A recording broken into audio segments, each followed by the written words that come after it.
Hello all. So இன்றைக்கி என்ன பார்க்க போகிறோன்னா வெஜிடபிள் ரவா உப்புமா. ஸோ இதுக்கு நான் 1 கப் ரவை எடுத்துருக்கிறேன். இந்த ரவையை வந்துட்டு நல்லா வறுத்துக்கலாம். ஃபஸ்ட்டு இதில் 1 ஸ்பூன் நெய் ஆட் பண்ணிவிட்டு நல்லா வறுத்துக்கிறேன்.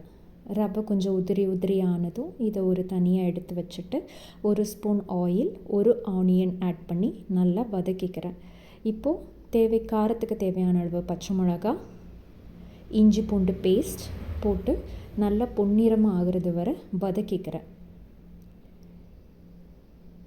இப்போது இதில் ஒரு 1/4 ஸ்பூன் மஞ்சள் தூள் போட்டு அதையும் வதக்கிக்கிறேன். இப்போ நான் ஆல்ரெடி பீன்ஸ், கேரட் பொடியாக நறுக்கி வச்சுருக்கேன். இதையும் அது கூட ஆட் பண்ணிக்கிறேன். இப்போ நான் பச்சை பட்டாணி ஆட் பண்ணியிருக்கிறேன். இது ஃப்ரெஷ்ஷான பட்டாணி. நீங்கள் வேணால் காஞ்ச பட்டாணி ஊற போட்டு எடுத்துக்கலாம்.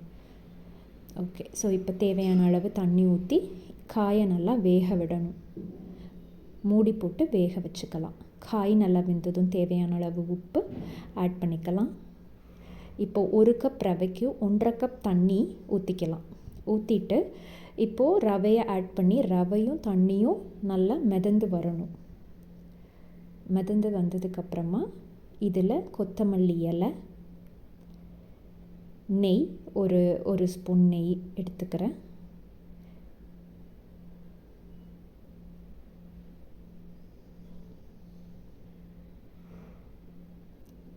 மேலே ஊற்றிக்கிறேன். ஸோ இப்போ அடுத்து சுகரும் ஒரு 1/4 டீஸ்பூன்.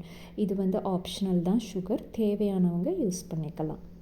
இப்போ இதை நல்லா கிளறி விட்டு மூடி வச்சு எடுத்திங்கன்னா சுவையான வெஜிடபிள் ரவா உப்புமா ரெடி. இதை உங்கள் ஃப்ரெண்ட்ஸுக்கு ஷேர் பண்ணுங்கள். தேங்க்யூ.